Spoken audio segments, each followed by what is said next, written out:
All right, so you're ready to dive into the world of, well, diving. Literally. Yeah, literally. I like it.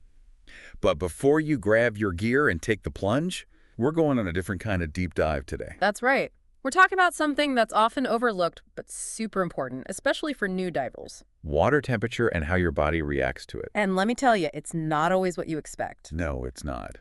When I first started, I have to admit, I was a little naive about the whole water temperature thing. You see those pictures of tropical beaches, crystal clear water, and you think, Ah, it's going to be like a warm bath. exactly, like a bathtub, right? Yeah, not quite.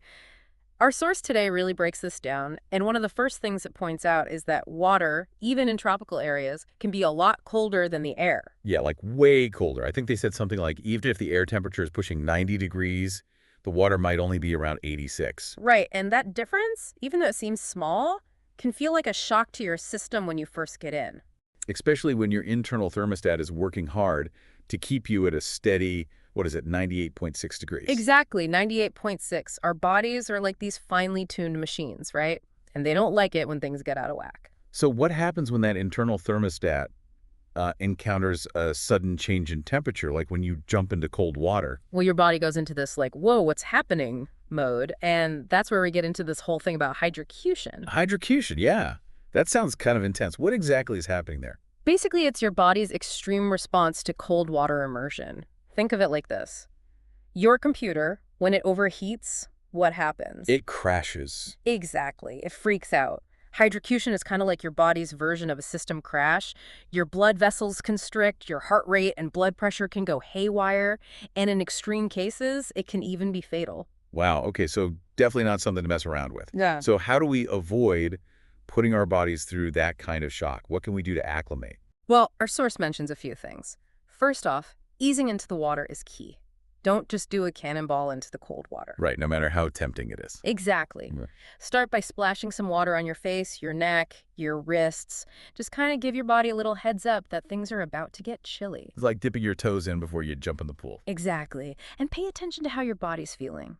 If you start shivering uncontrollably, that's your body saying, nope, this is too much, time to get out. Shivering, basically, the universal sign for too cold. Pretty much.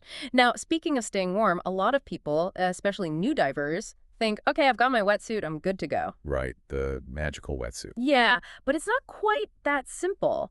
One thing that often surprises people is that water actually conducts heat away from the body way faster than air does, like 25 times faster. 25 times. Seriously. So even if the water feels all right at first, a few minutes later, it's like, oh, hello, coldness, you found me. Exactly. And that's why overheating before you even get in the water can be a problem. Even with a wetsuit on. Yep, even with a wetsuit. Because if your body's already working hard to cool down from being in the sun and then you hit it with that sudden cold from the water, it's like a double whammy. Yeah, like a 1-2 punch to your system. Mhm. So avoid sunbathing right before diving. Got it. Exactly.